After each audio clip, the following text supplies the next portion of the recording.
Hey everyone, welcome back to the channel. Today's story is not about a place, a mystery, or a legend.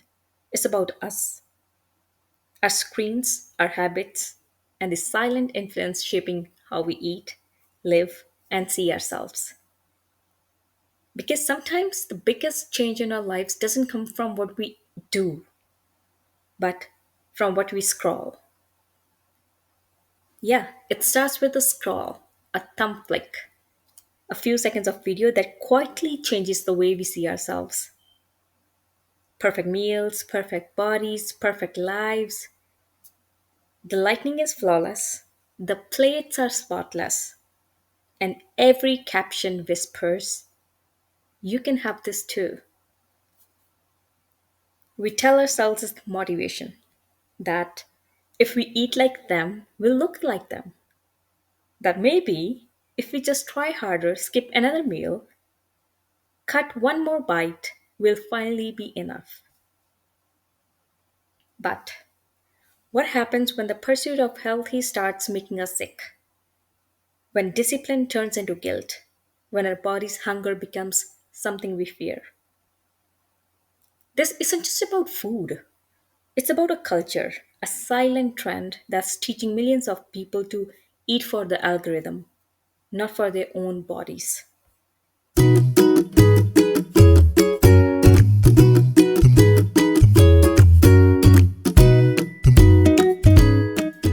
Okay, here's the story. Meet Maya, 23, a student, a dreamer, and like most of us, a scroller. Every morning begins with her phone, the glow of a screen before the glow of the sun. And before breakfast, she watches someone else's. Her feed is filled with what I eat in a day videos: green juices, half bowls of oats, coffee for lunch, and captions that say, discipline over cravings. Nothing tastes as good as skinny feels. At first, she just wanted to be healthy, to glow up, but slowly, healthy began to mean empty. Empty stomach, empty energy, empty joy. She stopped eating with friends, stopped enjoying food, and when her body begged for fuel, she called it weakness. When she felt dizzy, she thought, I need more willpower. She didn't realize it yet, but she wasn't just following trends. She was being trained to ignore her body's signals, to silence its voice, to doubt its wisdom. And like millions of others, Maya wasn't feeding herself anymore. She was feeding an algorithm. It all comes from social media. Social media doesn't reward truth, it rewards aesthetics. What looks good on camera isn't always good for your body. Every shot is curated over there, and every plate is styled.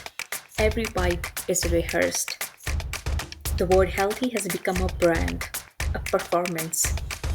But behind those perfect frames are skipped dinners, hidden fatigue, and quiet hunger masked by filters. Studies show that over half of young adults have changed how they eat after watching diet content online.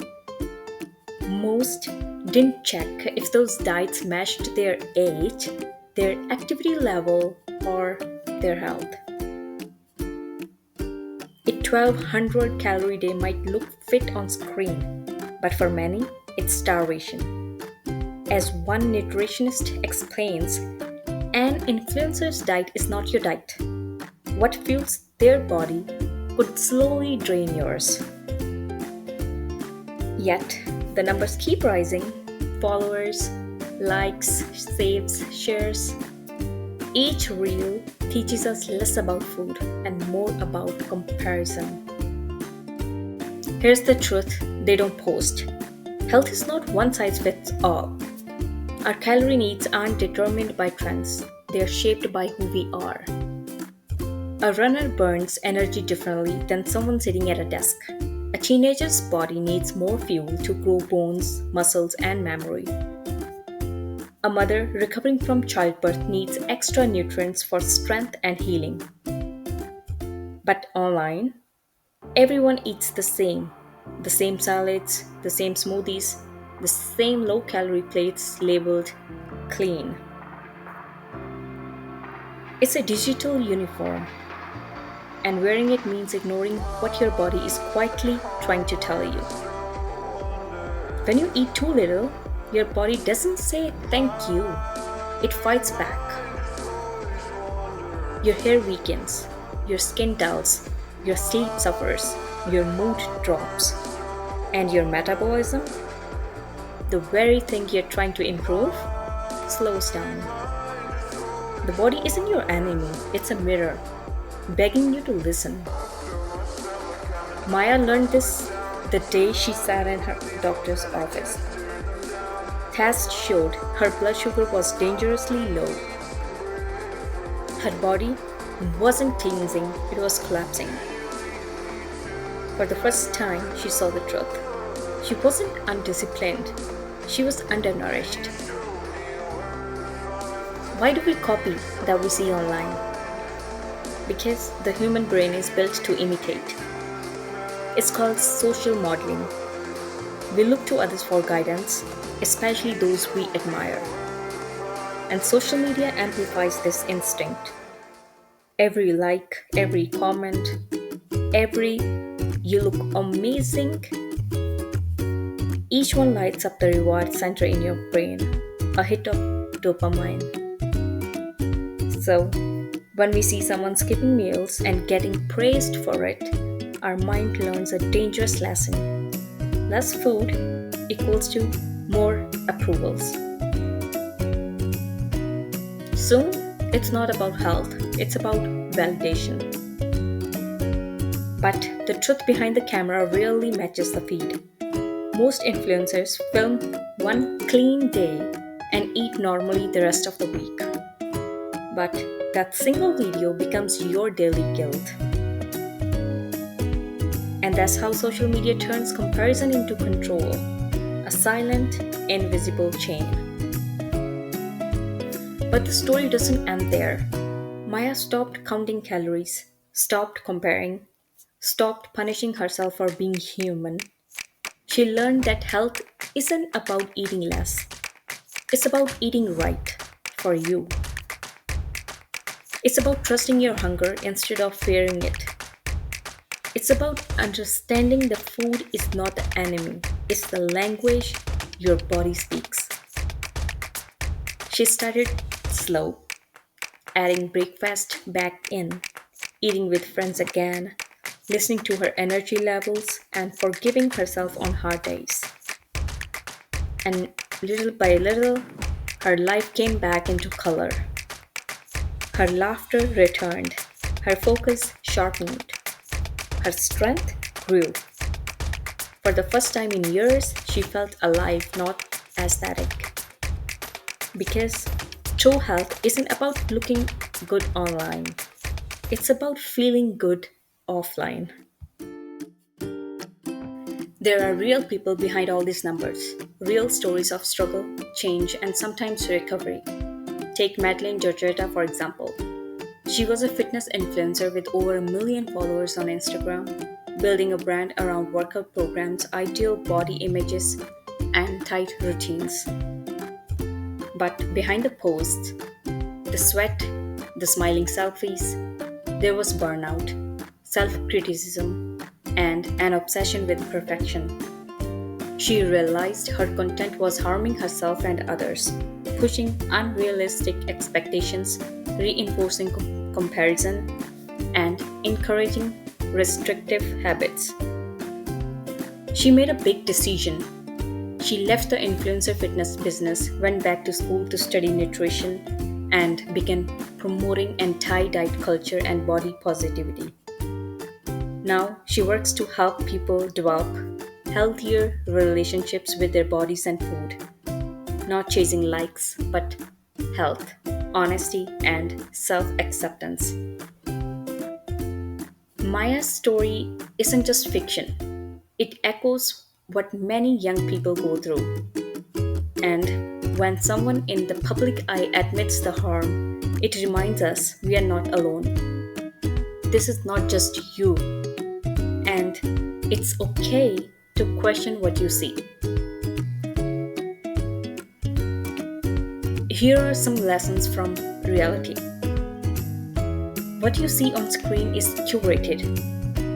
It's rarely the whole story. There's editing, filters, omissions. The perfect meal might be one of many. The bad days are usually left out. Influence has power, but so does choice. Seeing someone acknowledge the damage opens room for change. You have the power to choose what content you follow, what influencers you trust, and what information you accept. Seek evidence, not just aesthetics. When it comes to health and nutrition, credentials, data, and individual context matter. One plan for trend doesn't fit everyone. Healing comes from listening to your hunger, your energy, your feelings. Physical, emotional, and mental well being are all connected. Food is part of that conversation, not just something to show off. Because if someone with 1 million followers can admit the harm, you can also admit what your body needs. It's not weak to change direction, it's brave. Social media can inspire, but it can also deceive.